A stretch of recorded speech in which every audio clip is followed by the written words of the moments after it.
that I'm talking about church leadership, not government leadership, whatever. It's just church leadership with a church setup. So we ended somewhere. Somebody had a question that day, and I asked him to jot it down so that he can remember. Is he around? Who was that? Do you remember him? Oh, he was sitting this side, so I don't know if he's around. Anyway. Anyone with a question, please? I talked about leadership of the church in the administrative level of the church. One thing I talked before I went to the administrative level, it was a church organization today that we use this kind of organization which is known as representative governance. Local church representing going up, local church member up to GC. So the decision that is made on the top, it means it has a representative from the lower organizations. That's what we ended. Now, if there's no question, is there any question from that? May I remind you of the level of administrative decision making. I told you level number 1 is a local church. That as a local church, you have a mandatory administrative authority where after you have made it, no level can revoke it of the church. Do you remember what I said as an example of that?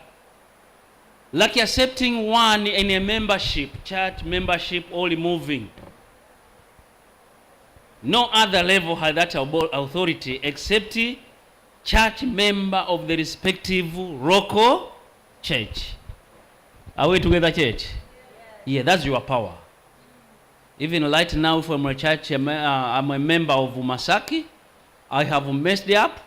Once you sit and said, okay, Bambaganya has to be again reinstituted back. Once you have removed me from a church membership book through the business meeting, means no other level will revoke it. The next higher level is local conference or field. It has, that level has its own level of administrative authority. Once it has decided so, and it has voted so through executive committee of the conference, no one can revoke it. And I gave you one example of that. It's just like employment of church workers, like pastors. Are we together? Yeah. And the other church workers with that level. That's the work of the conference level. And the other things. That's an example of it. Now to a second level as a union mission and the union conference. For us, the Southern Tanzania Union is called Southern Tanzanian Union Mission. And I gave you the difference between the union conference and the union mission. I gave you also a difference between conference, local conference, and local field. Union conference or union or local conference has autonomy of electing their own leaders. 2 officers or 3 officers, president, secretary, and the treasurer, and the other departmental directors. As a conference, union conference or local conference like ours, they are being elected directly by church members through the constituency meeting after 5 years. That's the autonomy of a conference. When you say a conference, it has autonomy of that capacity. But when you say field, whether it's a local field, yeah, to a union you say mission. It means for a field, those 3 leaders are being elected by union. Yeah. To a union mission, 3 leaders are being elected at the division. Do you see the difference here? Do you get the point here? Yeah. For us here as a ECT, East Central Tanzania Conference, all the leaders in the department are being elected by church members. Yeah, representative from church members. You elect this one, you okay to a president, okay, under the supervision of the leaders from the union.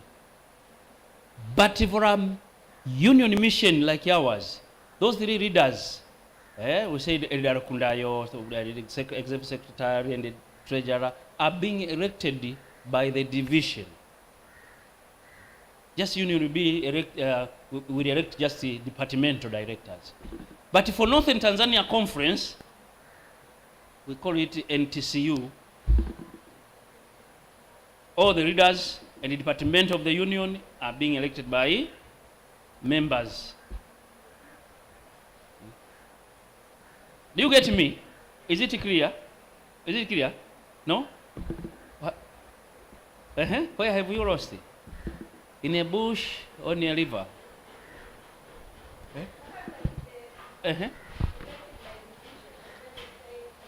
Yeah.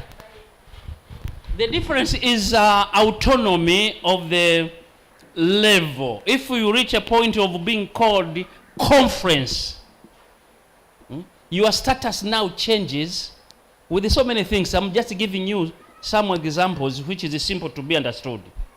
Yeah. But there are so many things goes with the status of being a conference.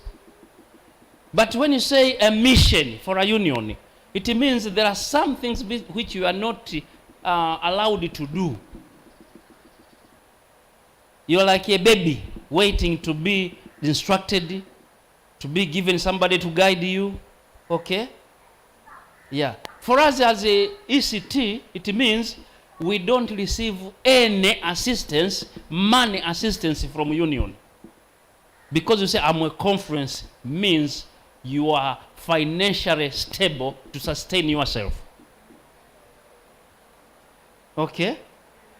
But those fields like Dodoma, they are still Central Tanzania field. Every month they have a token from a union to assist them because financially they are still a baby. They have to be assisted. Do you get the point? Yeah. So now that goes with the other things like electing your leaders. If you are financially stable, then you are able to do this, to stand on this, to stand on this. If you are not, we are the one now directing you. Okay, this one will be your leader. You are still a baby. We are supporting you. Then we direct you. We give you a leader. In a simple way, I'm trying to make it simple. Are we together now? Are we together? Yeah, that's it. So we differ. Southern Tanzania Union Mission from Northern Tanzania Union Mission in that angle. And the other things, small things. Okay.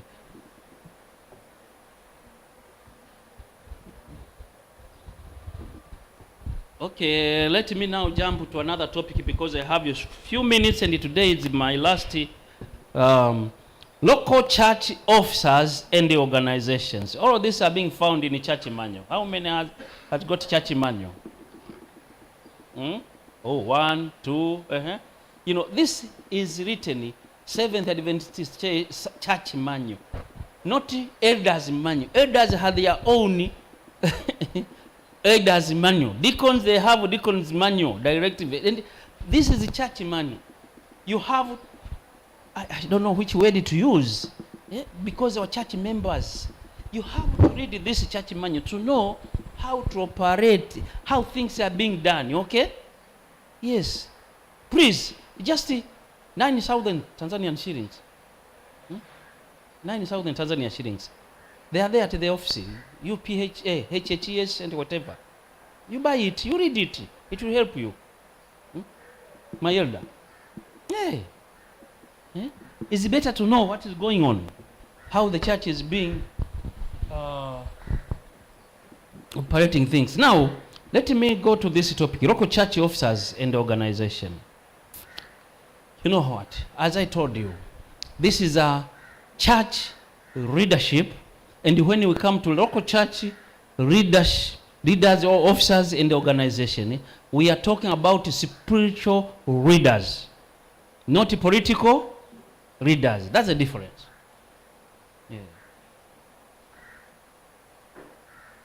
Whenever you are being elected to be a leader, just remember you are being chosen to be a leader, and what they are being looked upon first is to be a spiritual leader. Now read with me this verse in Exodus 18.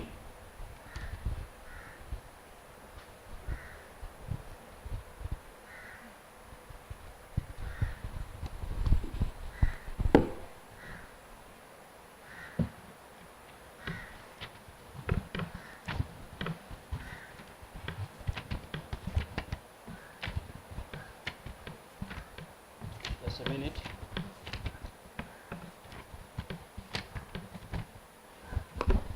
Exodus 18 verse 21.